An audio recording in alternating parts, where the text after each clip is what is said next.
So I want to thank our supporter, our sponsor, Niagara Conservation. Niagara has some of the lowest flowing and affordable but conventional toilets in the world. Introducing the Stealth, a 0.8 gallon per flush single flush toilet, and a new dual flush that goes down to 0.5. You cannot get any lower than this without risking a backup. Using vacuum-assisted technology and other innovations, we have glowing reviews from affordable housing renovation developers that GHI works with, who only spec this toilet because it is more durable than conventional toilets and helps reduce the growing water bills that directly impact both low-income and any income residents. You know it works in these situations, you know it'll work anywhere.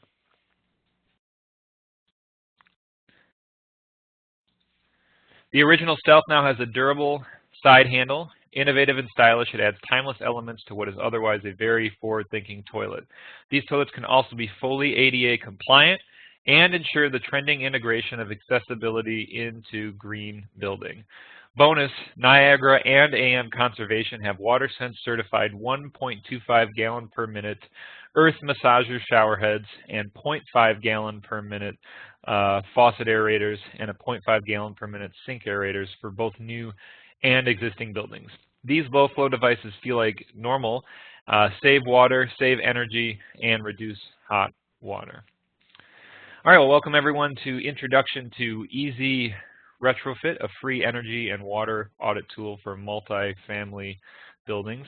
This course is approved for 1 hour in continuing education units, AIA, GBCI, NARI Green, AIBD, Certified Green Professional, and it may be applicable to your local state-based or design contractor license. Today I'll be your moderator. My name is Brett Little, and I am the Executive Director here at the Green Home Institute. Green Home Institute does have a mission to empower people to make healthier and more sustainable choices in the renovation and construction of the places we live.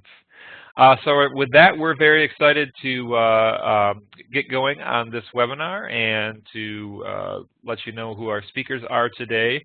Rebecca Schaaf is the Senior Vice President for Energy at Stewards of Affordable Housing for the Future, a network of 11 nonprofits who own and operate more than 118,000 units of affordable multifamily rental housing across the U.S. She leads SAHF's energy and water conservation initiatives, including the Big Reach, SAHF's collaborative efforts with its members to lead the industry in long-term preservation of affordable housing by reducing energy and water use portfolio-wide by 20% by 2020.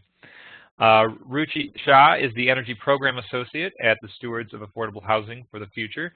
Ruchi manages multiple aspects of their energy and water conservation work under the Big Reach, as well as initiatives with its members to reduce portfolio-wide energy consumption by 2020. One of her main projects is to manage the development and deployment of this EZ Retrofit tool and Schaaf's energy and water audit tool for multifamily buildings. So with that, I will pass the presentation off to them. Take it away.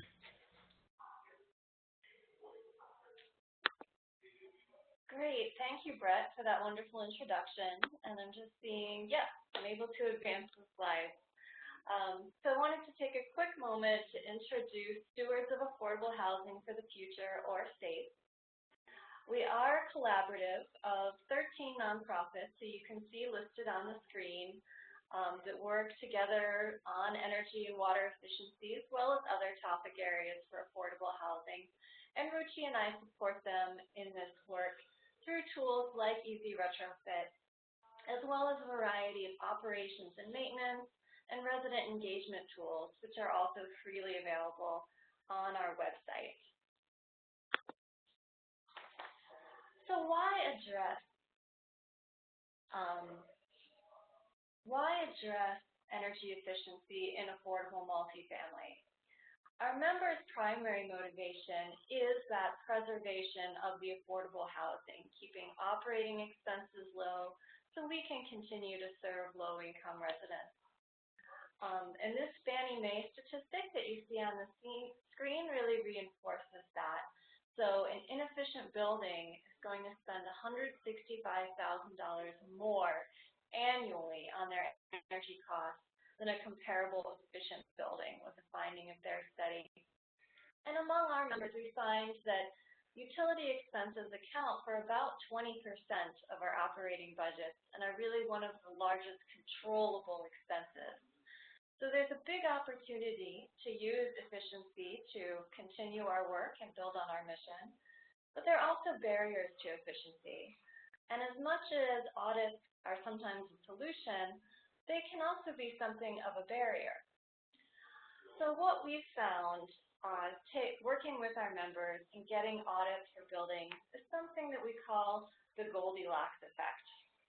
On the one hand, we can get audits that are heavily subsidized by utilities, sometimes free, where it's a walkthrough and we get some general recommendations, which are probably kind of good options. But there's not enough information kind of about building-specific savings projections to really make actionable decisions based on those audits. And then on the other extreme, we sometimes commission investment-grade audits that are very expensive, do very detailed analysis of the property, looking at every opportunity in the building, only to tell us that the majority of them are not cost-effective. So we have these two extremes, and with EZ Retrofit, what we were trying to do is develop that just right tool in the middle of the road where you have good, reliable calculations based on a specific building, but you aren't necessarily looking at every opportunity, only those ones which are expected to be cost-effective.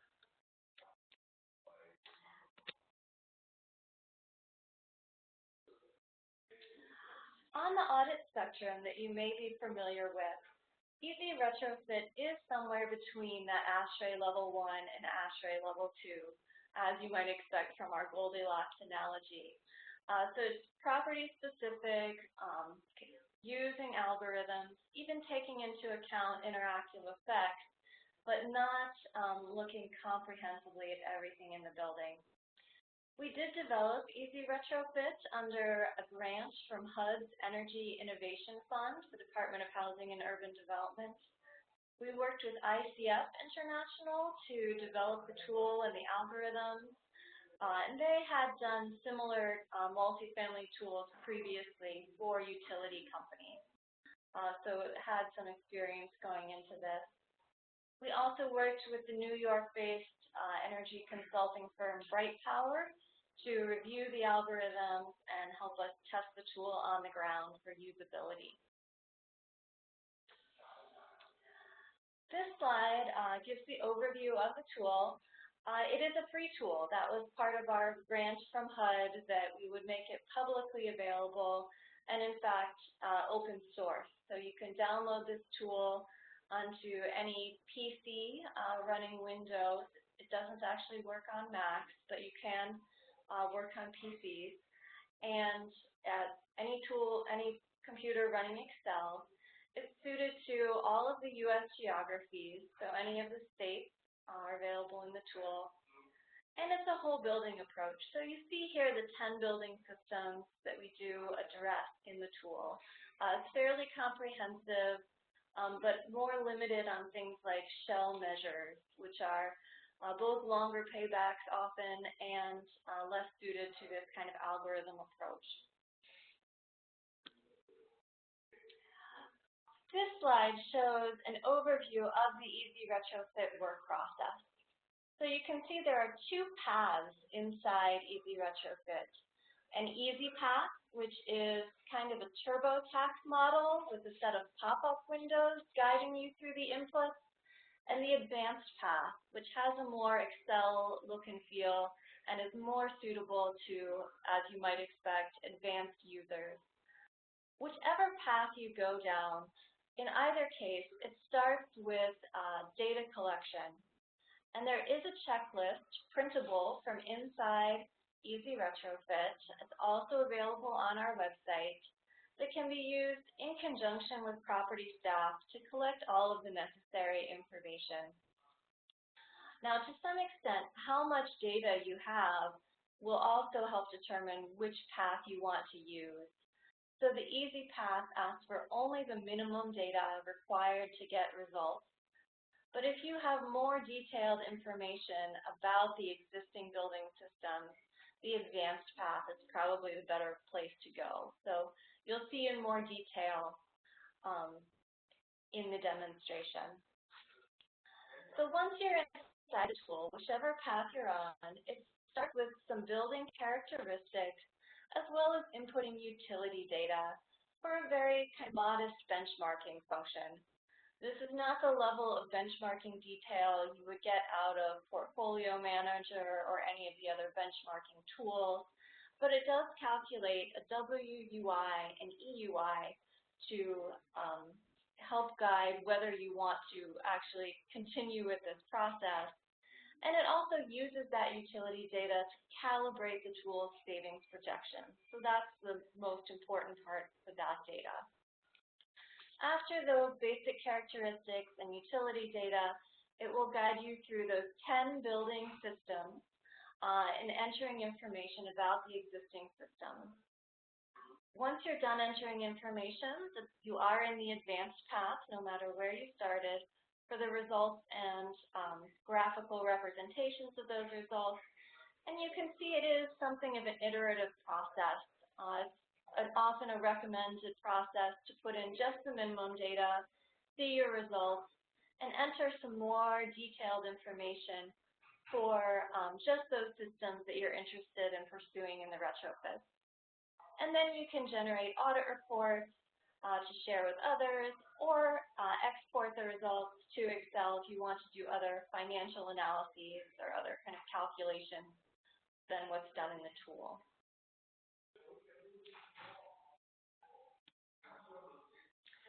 So with that, I am going to hand it over to Ruchi to take us on a tour inside of the EZ Retrofit tool. Thanks, Becky, for providing a great introduction on EZ Retrofit. So today I'm going to take you all into the weeds of the tool and do a live demonstration. Before I move forward, I did see that in the Q&A section, some users were having difficulty. So for demo purposes today, we have here a pre-populated EZ Retrofit tool file, and the tool can be, a fresh tool file can be downloaded from our website along with the checklist that Becky just mentioned. Now here is the very first EZ Retrofit welcome screen, which provides some basic information about the tool and the two pathways at the bottom, Easy Path and Advanced Path. Here you can also see some other options at the bottom. Like I mentioned, the checklist can be downloaded from within the tool itself. For now, we are going to get started with the Easy Path. Here is the very first kind of welcome screen, which has more detailed information on how to navigate once you are in the Easy Path. It helps you get oriented with the Easy Pathway as well. As I mentioned earlier, for the demo purposes, it's a pre-populated tool file. We ran this tool on a multifamily building called Aspen Place. It's in Denver, Colorado. And here is the first general characteristic screen, which is the first screen you will see in terms of data input. And as the name suggests, the tool requires you to enter some basic information about the building. The important fields here are property name, building address, state, location, also the nearest airport. This is really an important field because based on your airport location, the tool is pulling out heating and cooling data from that location, and it will calibrate. Also, the other important fields on the right-hand side are square footage, average ceiling height, number of units, age of the building, and fuel types. At the top, you see some buttons here, and I want to take a moment to introduce you to them because you will be seeing these buttons pretty much on every screen. So for example, say for average ceiling height field, you are unsure why the tool is asking me to enter this information. So you can click on this Did You Know button to find out the rationale behind each. Hey, Ruchi, I don't know if you think your screen is sharing, but it is not on our end. Oh, yeah. Let us see the general characteristic screen. Yes. Okay. I think if people were not able to see the screen, I would do a quick refresh. So this is the general characteristics screen. It's the first screen in terms of data input, so you did not miss out on much. As with any audit tool, you will begin with entering the basic information about the building, such as name, address, nearest airport. This is a very important field here because based on your airport location, the tool uses that to determine heating and cooling loads. Also, the important fields on the right-hand side are floors, square footage, average ceiling height, number of units, age of the building, and fuel types. I also want to introduce some of the buttons you see on the top. You will be seeing the similar buttons on pretty much each and every screen. So if you're wondering why the tool is asking me to input data about average ceiling height, you can click on this Did You Know button. It will take you to an exhaustive user guide on the back end. Actually, it will just pop up a screen and which will tell you the rationale behind each and every field here. Also, if you're wondering, how do I find out what is my ceiling height? For that, you'll use the button here called as How Do I Do It at the top. And that will take you on to the user guide. It's an extensive user guide on the back end. There's all the necessary information that about each and every field here. The other button here at the top is Advanced Path. As Becky mentioned, we have two pathways in EZ Retrofit, and at any point you can switch between the pathways. So if you click on the Advanced Path button, you would go to the corresponding general characteristic screen in that path. And then you can save your entries in the tool and exit the tool at any point in time. So the next screen is the benchmarking screen. In the first part, you will enter information about laundry configurations, elevators, and the fuel used by your stores. Further, you can enter a year worth of whole building data, which means tenant and owner paid data for all the 4 fuels applicable, which is electric, gas, oil, and water. You can enter it by each and every month, or you can enter a single consumption number for the full year. So here it's a master metered building with all the owner paid utilities. So you see values on the owner side and no values for the tenant data. Please note that you can also run the tool without entering any utility data, and a new set of fields appears at the bottom of the screen, so it will replace here the fields for owner and tenant paid data. That information will be used to estimate the building's energy and water usage. Now, while the tool will benchmark your building and calculate savings without utility data, the results won't be that specific to your building, as the tool won't be able to calibrate your building's actual consumption. So it is highly recommended that you provide utility data to get specific recommendations for your building. Here there is a prompt over here because the tool is the data we have entered is for the master meter building. So here we'll go ahead and say, yes, it is for master meter. Now, we also understand that collecting whole building data is not always easy, especially getting tenant data. So you can click on the previous screen, How Do I Do It button at the top to access the user guide. And there are some ways suggested on how to work with incomplete tenant data, or you have a sample tenant data for utility allowance purposes. I also want to highlight one point here before I talk about the benchmarking results, which is that if in your building you have both owner and tenant paid utilities, you should enter data for both. Otherwise, if it's incomplete, the tool will assume that the data you entered is the consumption for whole building and calibrate incorrectly. So the best way to handle this is either enter data for both owner and tenant paid utilities, or do not enter any data. and answer those other questions that I mentioned. Now here we see the benchmarking results screen. So you receive the benchmarking results based on your building information and utility data. The results here provide an assessment of energy and water savings potential for your building based on energy and water benchmarking data provided by HUD, Department of Housing and Urban Development, public and Indian housing benchmarking data. So the data is built on the back end, and the tool calibrates your data and calculates the two metrics here. One is site energy use intensity, EUI, and site water use intensity, WUI. These metrics are determined by calculating your building's energy and water use as a function of the size of the building. That's why, if you remember, the square footage field on the general characteristics screen is really important. So the lower the value for these metrics, the less energy and water a building uses per square foot. For Aspen Place here, the scores are higher than an average building, and the tool recommends that you move ahead in the audit process to identify retrofit opportunities for your building. Now, you may see when you are doing this for your building might be performing slightly better than a benchmarking building. But still, we recommend moving forward because there's always some or the other savings opportunity that you can find. The next screen is the envelope screen.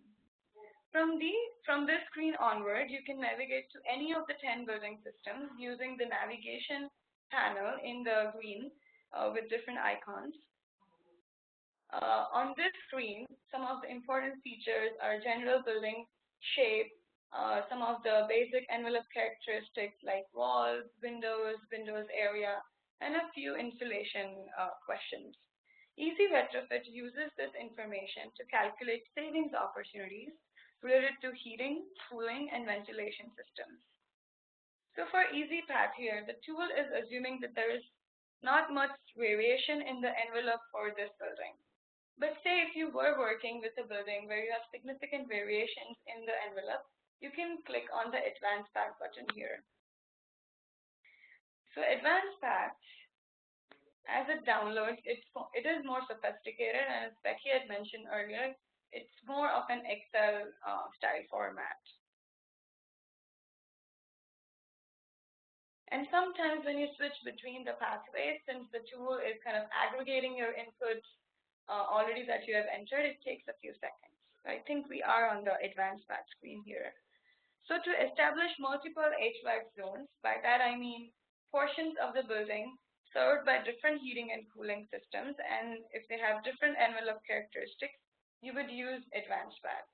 But here you see for Aspen Place, we just have one HVAC zone, which I've named here as envelope 1. It is for the entire building, and I've entered the heating and cooling systems, the predominant systems for this building. On the right, you would see similar kind of input fields for walls, for windows, and some insulation. What I want to highlight here is that if you start with Advanced Path on the envelope screen, make sure that you also enter heating and cooling systems here. The approach is slightly different for EZ Path and Advanced Path in how we handle envelope and heating and cooling systems. But for now, for demo purposes, let's move back to the EZ Path.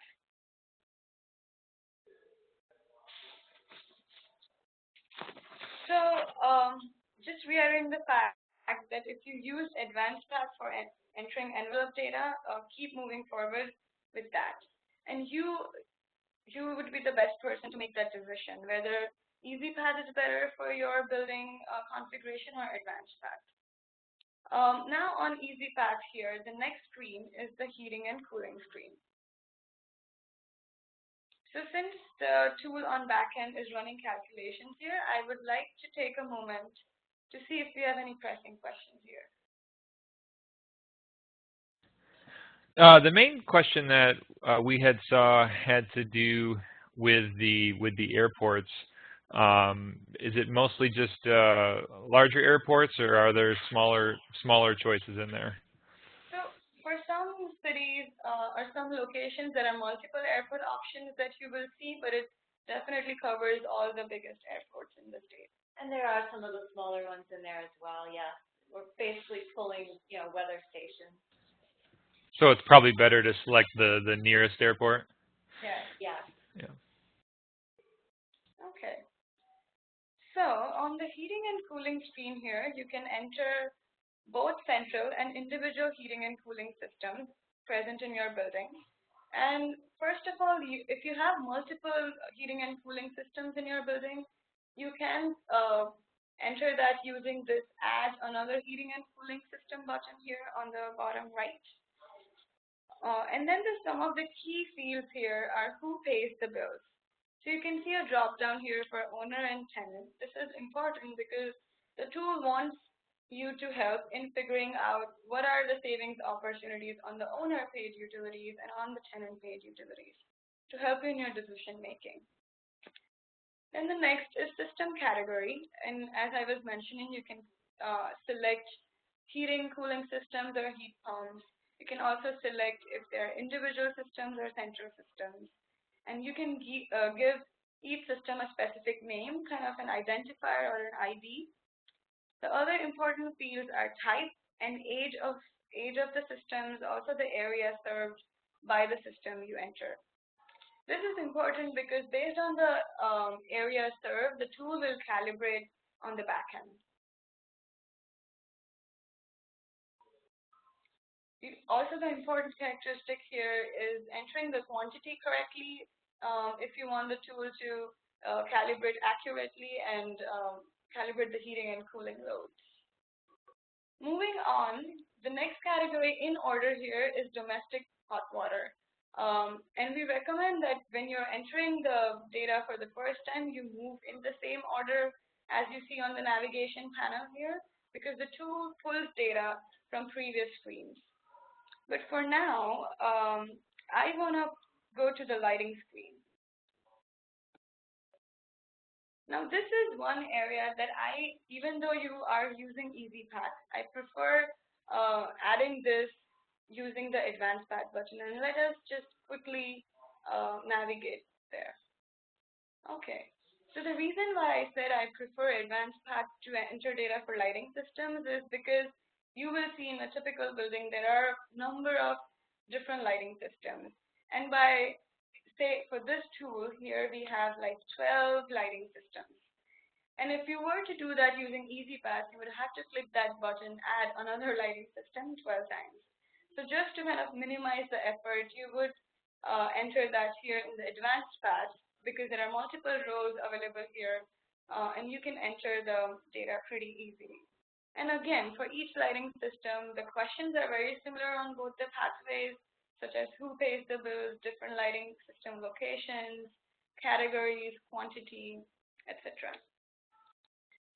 Switching back to the EZ Path, I want to move to our very last screen in terms of data input, which is the water conservation or the toilet screen. Again, the buttons here at the top are very similar, and you must be familiar with it by now. The questions are also very similar in terms of who pays the bills, locations, systems, etc. And here, again, you can enter multiple water conservation systems. Like if you have toilets in apartments, you can enter that here. So once you have, assuming once you've entered all the data for all of the systems, it is time to review the results. Based on your preference, you can review a list of all possible energy and water savings measures by clicking on the Results All Measure button at the bottom, or can filter out the measures by specific criteria if you have, which we will review in a few minutes. But first, I would like to start with a full set of measures recommended by the tool for my building. So further here, you can organize the results in those 10 building categories or review them as one big laundry list. It's always easy to view them by categories. So we'll do that. Now, before we get to the results, there is one important validation step here.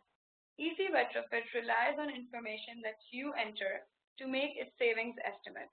Now, it faces the same difficulty as with any other audit tools or any software, which is garbage in, garbage out. So for quality assurance, the energy and water data confirmation screen here shows your data compared with data from other similar buildings based on climate-specific models from Department of Energy across various building systems. So here for HVAC, you can see your data is in the green and the average data for a similar building is in gray, which indicates your data is within an expected range. So green is good. However, on the lighting screen, you will see that EZ Retrofit flags the data you entered for interior lighting in red.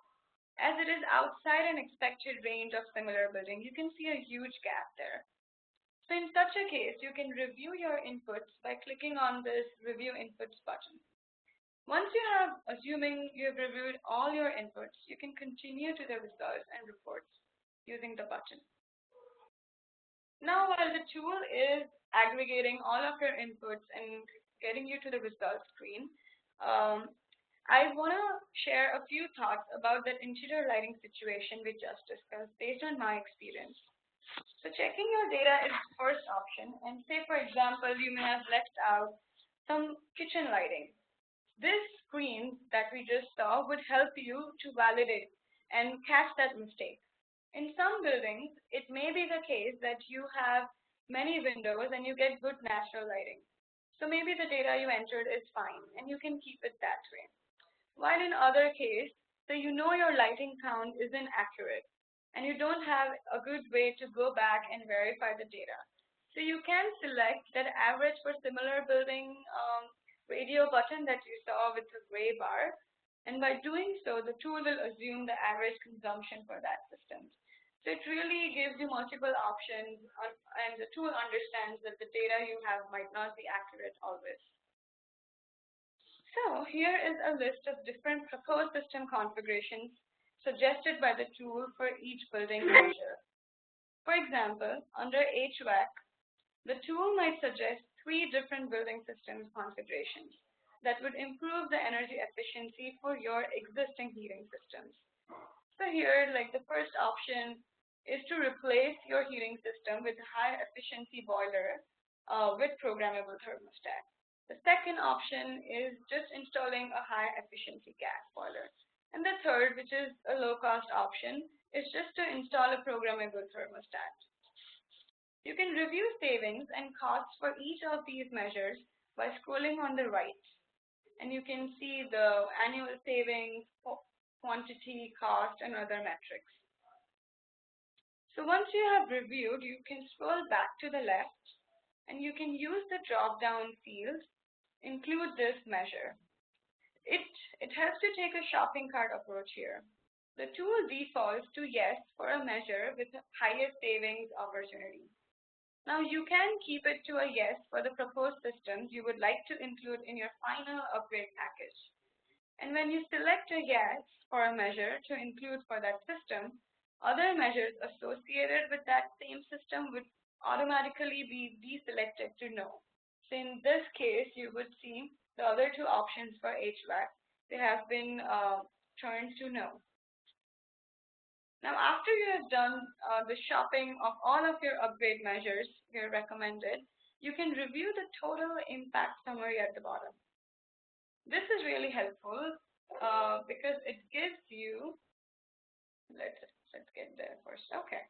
It gives you a bird's eye view on how much you can save on what measures and how much it costs, how much it can save.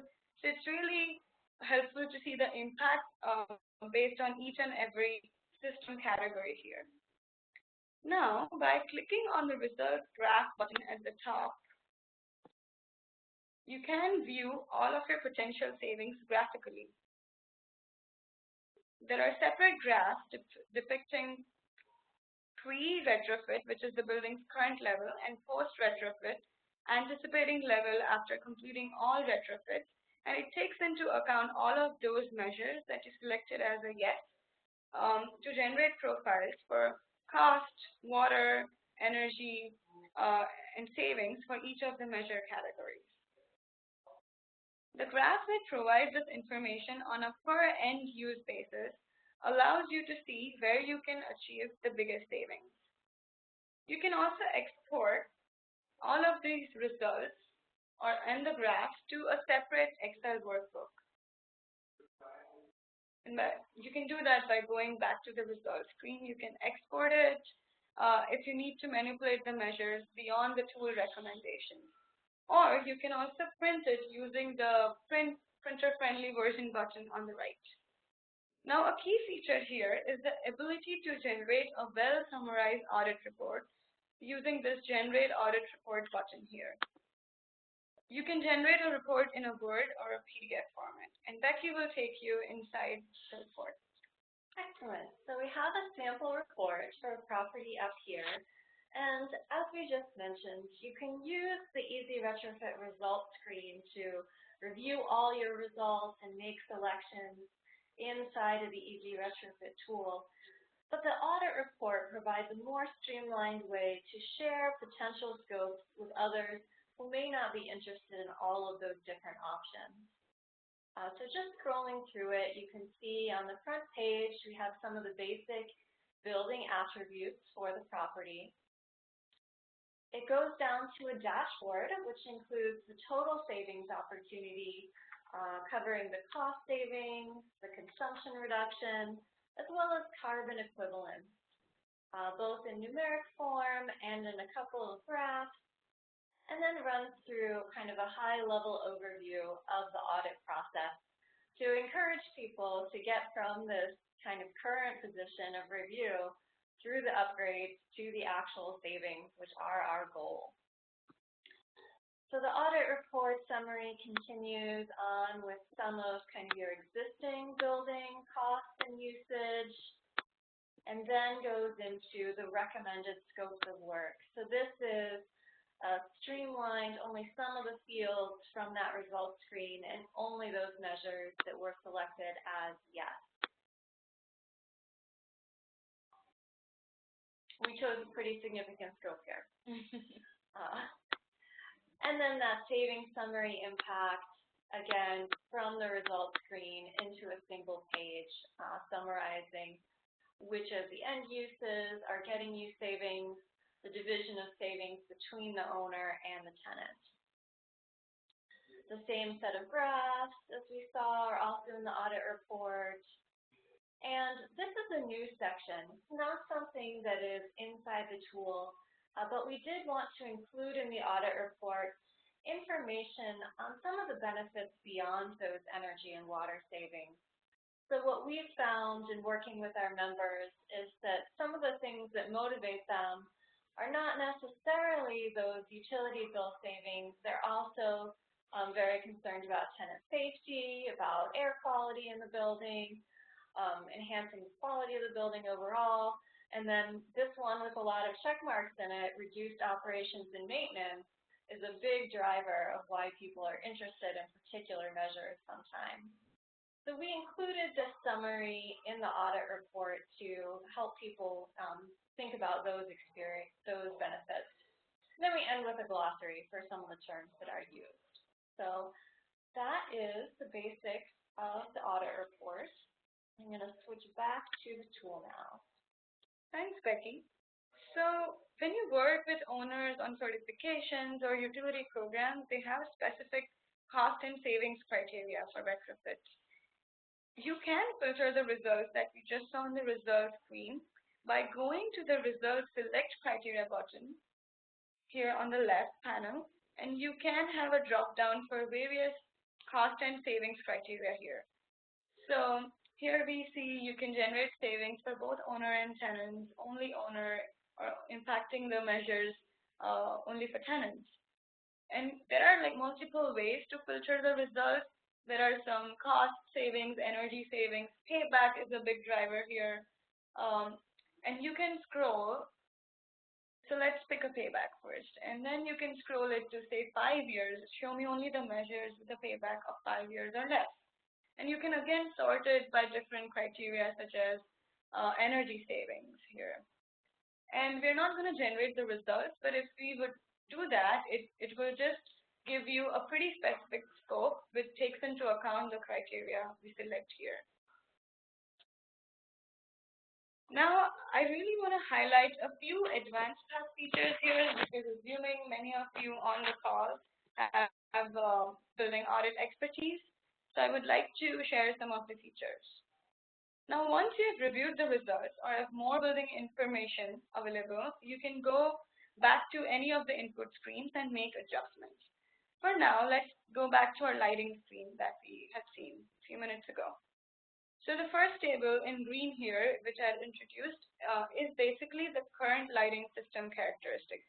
It's the data that you entered specific to your building. Now you can review the tool's default assumptions for each data or each of the lighting system by clicking on the current system specifications. It's a table here on the right you see.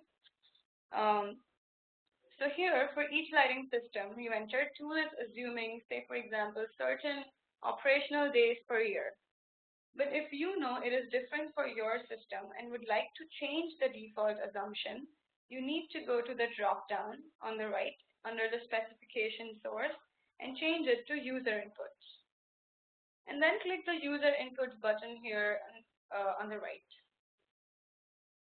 Now you can see here, there is an option that you can change it. So I've changed it to 200. It's not 365 days that we're running that system. And once you have done that, you can go back to the main lighting screen.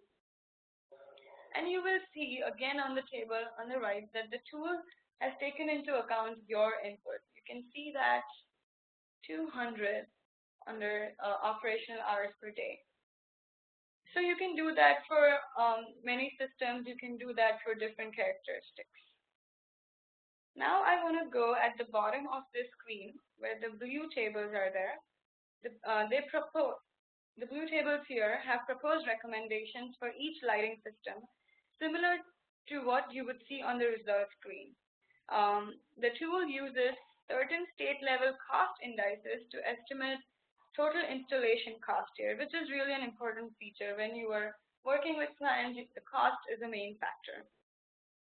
Now the tool is assuming certain costs for each and every system, but if you know there are rebates available or you have deals on some of the lighting system and you would want to change that assumption, you would scroll to the right, and then you would see, can you go down?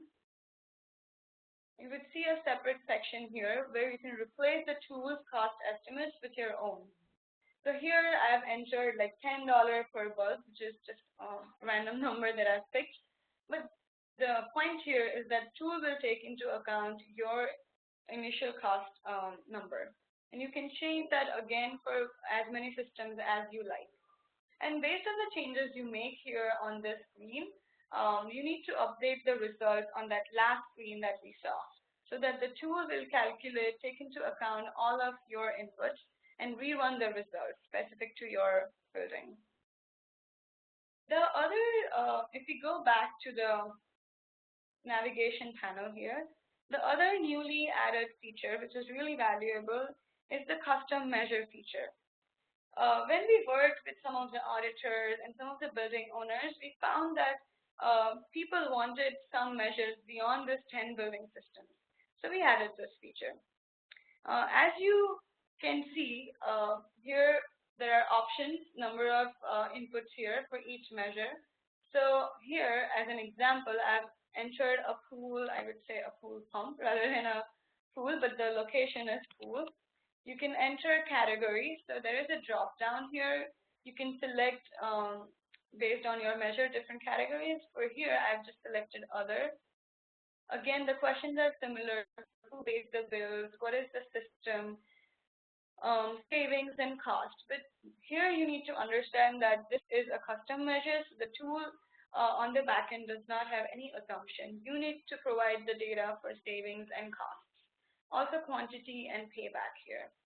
And you can enter as many custom measures as you want. Going back, the tool will again take into account on the results screen the measures that you enter and provide you an aggregated summary. Also, assuming that you have run the entire process for one building, but if you're doing audits on multiple buildings on a property, or have multiple properties for which you want to run the tool. You can combine the results of completed EZ Retrofit tool files into one Excel workbook using this combine with other buildings button up here. The idea was that we don't want you to duplicate the effort, so you can combine for all the tool files. But also remember, EZ Retrofit should be run on a building basis since it's a whole building tool. And the results will be calibrated to a single envelope. So when you're combining, it basically produces a consolidated audit report, and it consolidates all the results into one file. It's not changing any of the tool assumptions or anything like that.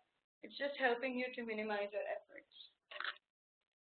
Going back to our presentation, let's look at some of the use cases. All right. So I'm now going to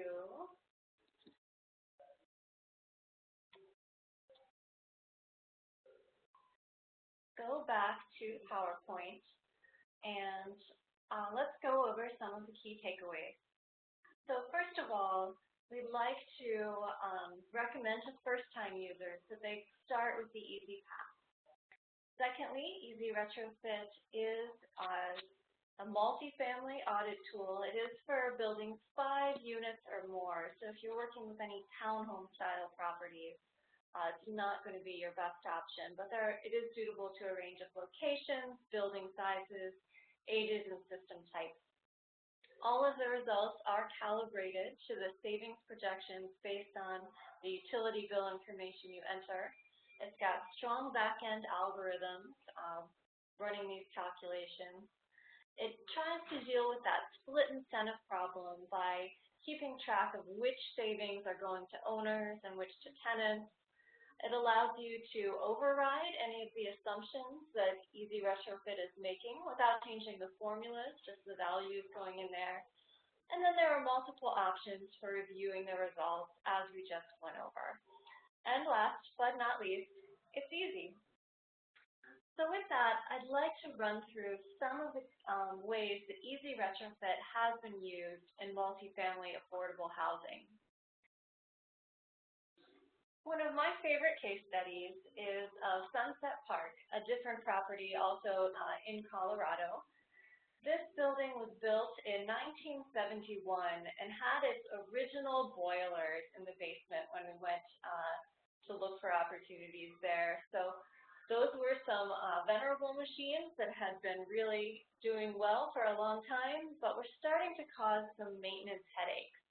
So people were a little bit concerned about, there were 2 of them, but one would go down, and they were relying on just one for this 14-story building. So decided it was time to replace the boilers and wanted at the same time to look for other energy-saving opportunities.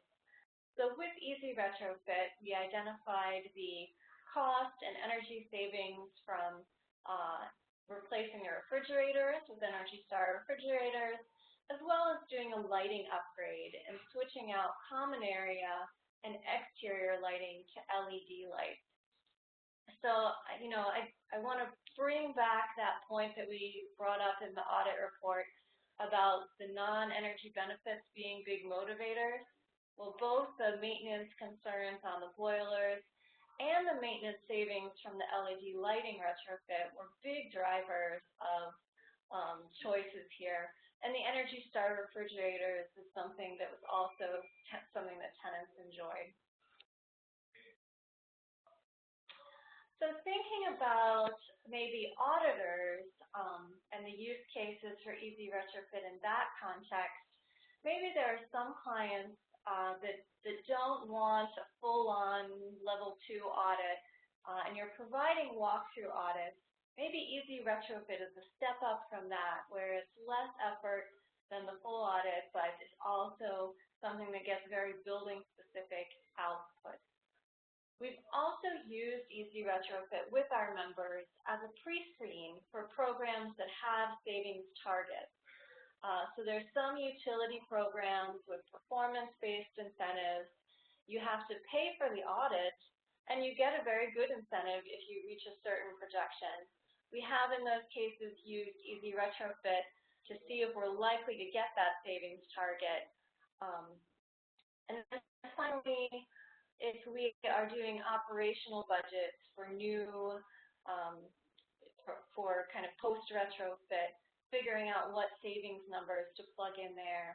Or with certification programs, if you need a certain target savings for those certifications, EZ Retrofit can identify whether you're going to meet that.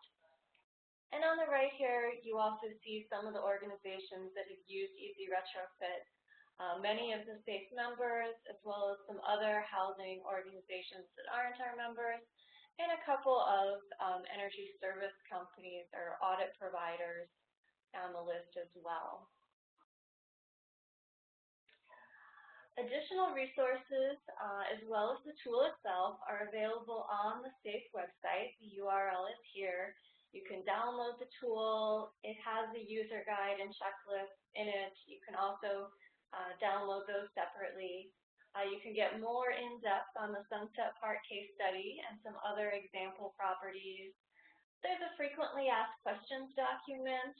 If you don't want to dig through the user guide, you may be able to find a quick answer in that for some common issues. You'll see me and Ruchi in videos telling you about the EZ Retrofit tool as well. And then other information, including more information on those benefits beyond energy and water, a little more in-depth look at that. Then we're getting close to wrap up, but I also want to put in a plug. We are doing an in-person EZ Retrofit training for property owners in Northern Virginia. It will be held. It's for firms that are located in DC, Maryland, or Virginia. So if you know anyone who might be interested in that or would like to find out more information, please let us know. And I think with that, we will take questions. We hope to get through a bunch online, but if something comes up later, you can always email us as well. Hey, yeah, and before we get into the question section, I did want to update those of you, looking at incorporating this tool with the green building certification programs. Those of you who have been attending our webinars or following us, you know that there are several different programs to choose from, especially in the affordable housing industry. A lot of the, the QAP, state QAP, LIHTC programs, as well as HUD, Fannie Mae, Freddie Mae now all reward for pursuing those programs. The main ones are LEED for Homes, BD&C, Multifamily Low-Rise and Mid-Rise, Enterprise Green Communities, and then the National Green Building Standard, which originally was for single-family homes and has been gaining a lot of traction and being added to affordable housing programs. So, most of these programs, depending on if you're doing low-rise or mid-rise or high-rise, typically for the low-rise, use the HERS index rating as a way to gauge the energy savings and cost savings, or rather require the HERS index rating. And then for the more of the mid to high-rise buildings are requiring now ASHRAE 90.1 or 2007 or 2010. So we reached out to some different organizations. We reached out to the National Green Building Standard, the Home Innovation Lab, because if you're doing a renovation through their program, what they essentially require you to do is, depending on what level of certification you're trying to get, somewhere hit between, I believe, a 15% energy reduction from where the building is to where it would be, 15 to 50%. And so we reached out to them and asked them if they would accept EZ Retrofit tool results, assuming they're all documented, and assuming assuming the actual improvements are verified by a third-party rater.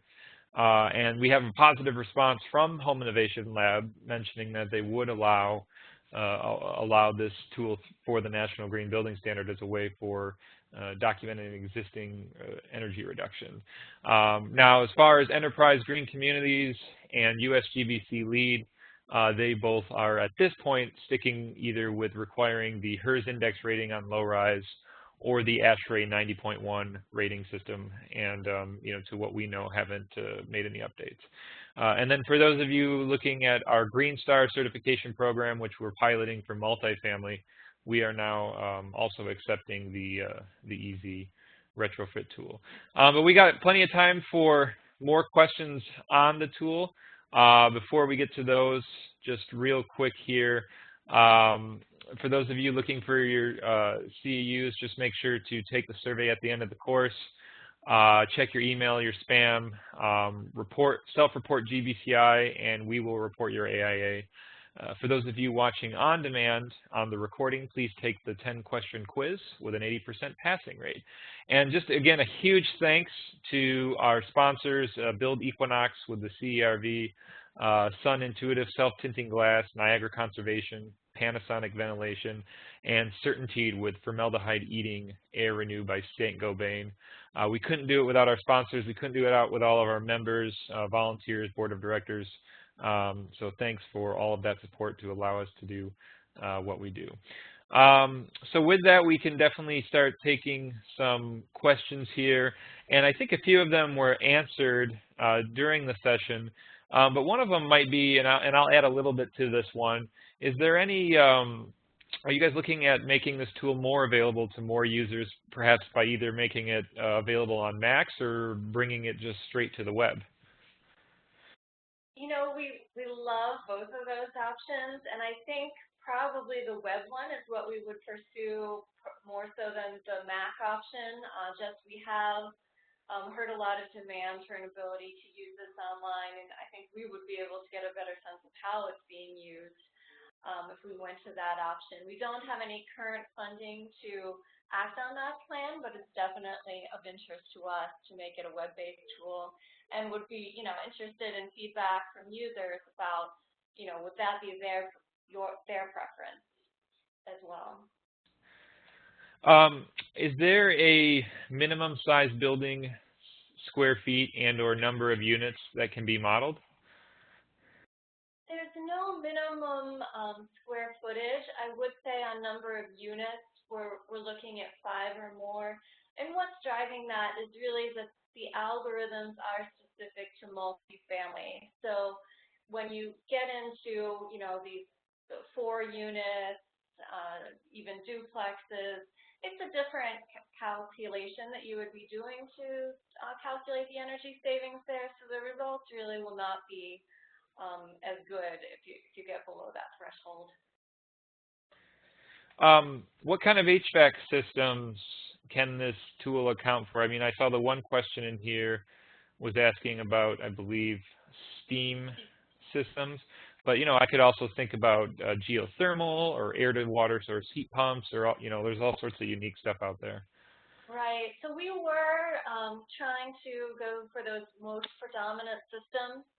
So I would say we have, you know, gas or oil boilers. We have gas, electric, or oil furnaces. We have baseboard electric resistance heating, which is surprisingly common.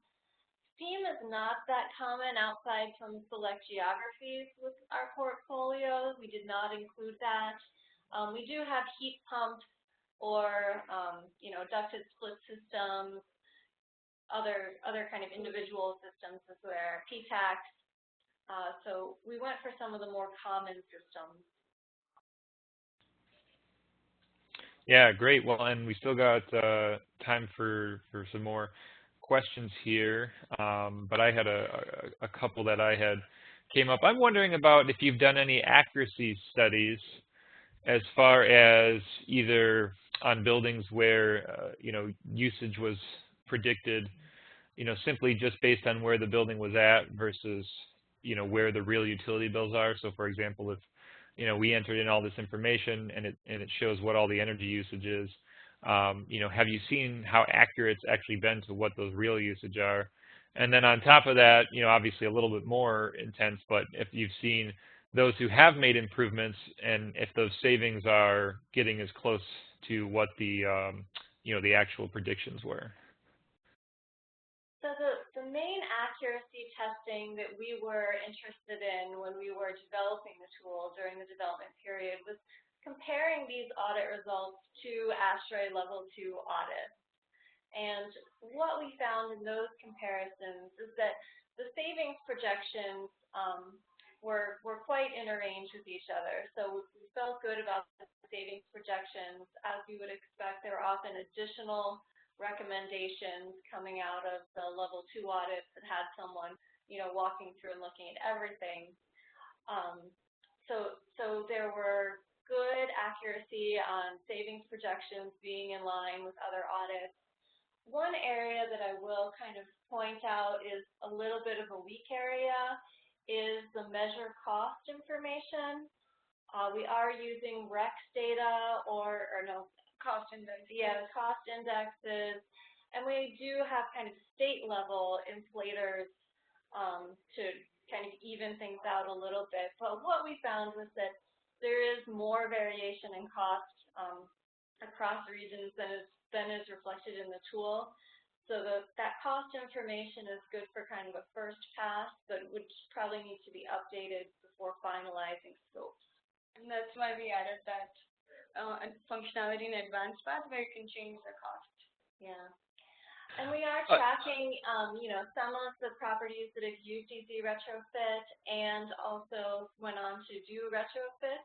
They are tracking their energy consumption in benchmarking softwares. So we still have only a little bit of data on that, but are very interested to see whether the projections kind of pan out. Great. I would love to see that.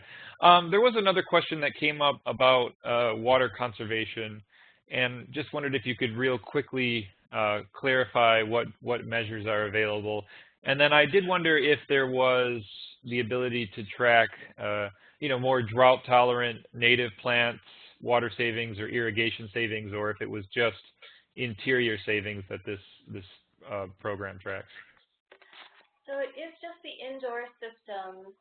The tool covers shower heads, faucet aerators in both kitchens as well as bathrooms, toilets, dishwashers, and laundry machines. So those are the kind of water systems that are covered inside of the tool. You can actually run the tool entering only water systems. So if you are doing a water audit of a building, EZ Retrofit will, ask you for all of the questions, but you can leave all of the energy things blank, only enter water things, and get water results out of EZ Retrofit as well. It's kind of a slightly hacking the tool or something, but another way to use it. We haven't gotten into the outdoor systems. There is, we are pulling weather data related to heating and cooling, but there's a whole other set of weather-related variables that affect those systems that we have not yet gotten into, although we're certainly interested in that. Yeah, if anyone's looking for outdoor, I highly recommend the EPA WaterSense water budget tool. It's a free system that you kind of go through and answer some questions, and works very well for outside from what we can tell.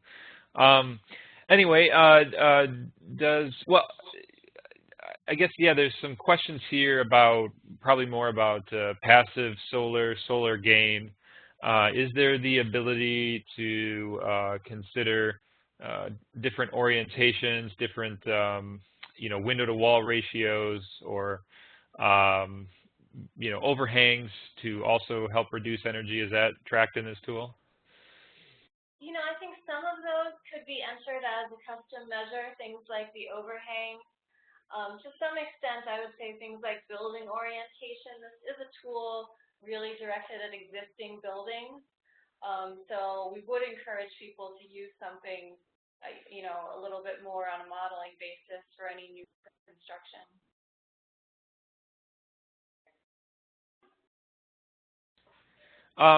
The other question I had was,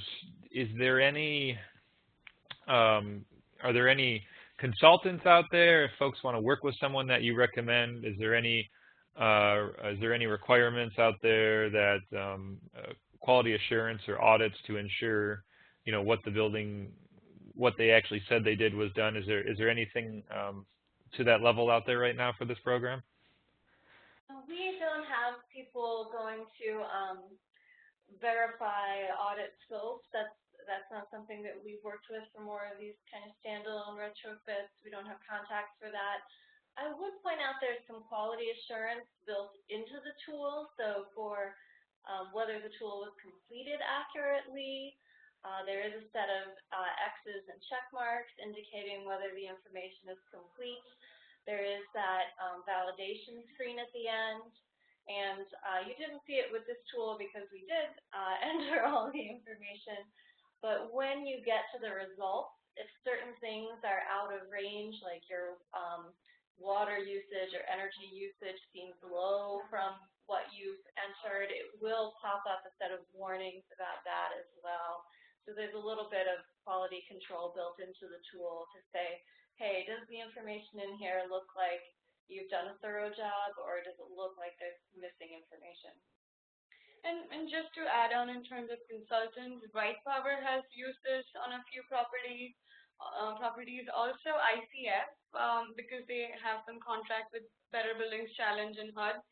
They tested out the tool on a few properties, and also the tool developer with ICF, and I believe they have recommended the tool for a few utility programs as well. Are you able to track solar energy in this too? It doesn't get into solar, no. Okay.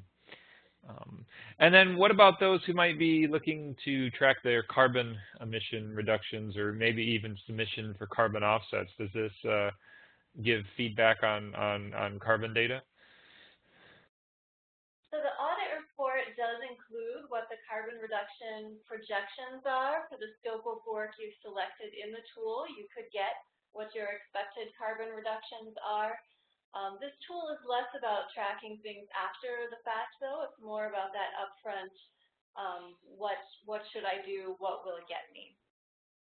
So it basically gives one equivalent number rather than like breaking it out by scope 1, 2, and 3. Great. Well, we are 10 minutes past the hour here. I don't see any other questions. I really want to thank you both for your time here today. And just real quick, before we wrap up, where can people find out more information and access the tool? So that is at safenet, SAFNET/EZRetrofit.html. So we've got it back up on the screen, the website where you can find the tool, as well as all of the additional resources. All right. Ruchi, Rebecca, I appreciate your time, and have a good week, everyone. Take care. Thanks, everyone. Thanks, everyone.